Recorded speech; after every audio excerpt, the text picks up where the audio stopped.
Let's review Fate Extella Link, created by Marvelous in 2018. This is the direct sequel to Fate Extella the Umbral Star, which mixes the world of Fate Stay Night universe with gameplay inspired by Dynasty Warriors. The original game had some interesting ideas, but it ultimately suffered from a camera that was out of control.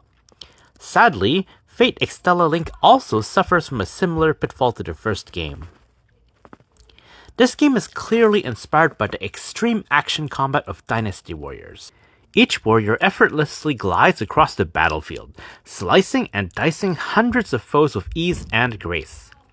It's like living in a power fantasy where all the small fry are just cannon fodder for your elite skills.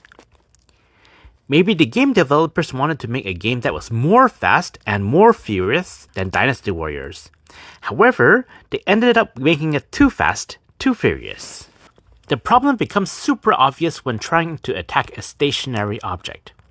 There are enemies called plants that spawn mini-bosses that will conquer your sectors, so you want to take them out as soon as possible. After a few hits, the plants will become stunned and immobile for a while, giving you an opportunity to finish it off. Theoretically, a stationary target the size of a backyard swimming pool should be no trouble to hit. However, even though the plant is not moving, I couldn't land more than 2 hits on it without the character wildly flying off and hitting some random enemy 2 football fields away. I tried chaining just light attacks, trying different combinations of combos, but every combo moves the character too far, too fast, that the character is like a loose cannon spraying their attacks all over the place. You might say something like, "This is a skill issue, get good." Maybe, but keep in mind that I've played 6 Dynasty Warriors and its spin-offs, and never had that problem there. I've also had no problem beating Demon Souls in less than 10 hours, a punishing game that requires precise movements. This problem is unique to Fate Extella.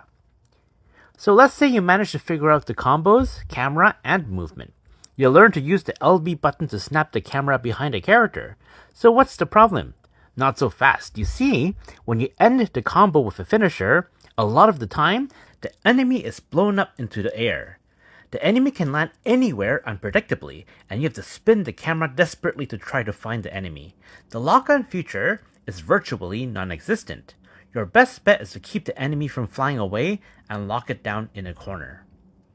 Maybe you're like, okay, we get it, the camera sucks. So what about the rest of the game? The rest of the game actually isn't bad. We have over 20 playable characters, a branching story with over 25 stage and multiple endings, and even a multiplayer mode where up to 8 players can compete. The graphic design is great, and the UI, characters, and background oozes style.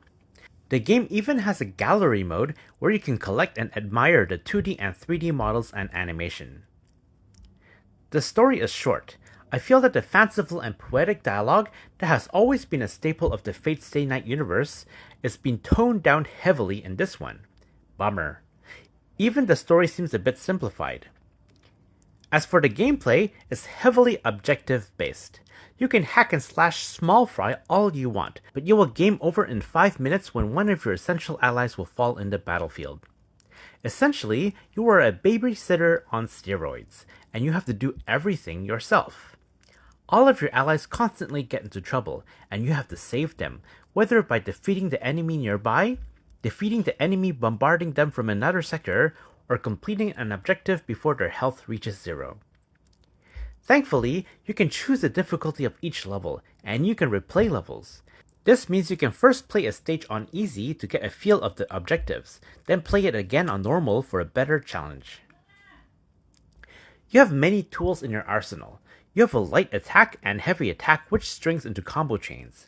If you hold the right shoulder button, then you get access to up to 4 skills, which doesn't cost any resources to use, but they go on cooldown when you use them. This means you want to use your skills as soon as they get off cooldown.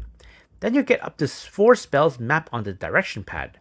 These spells do not recharge after the level is complete, so you want to save them for emergencies.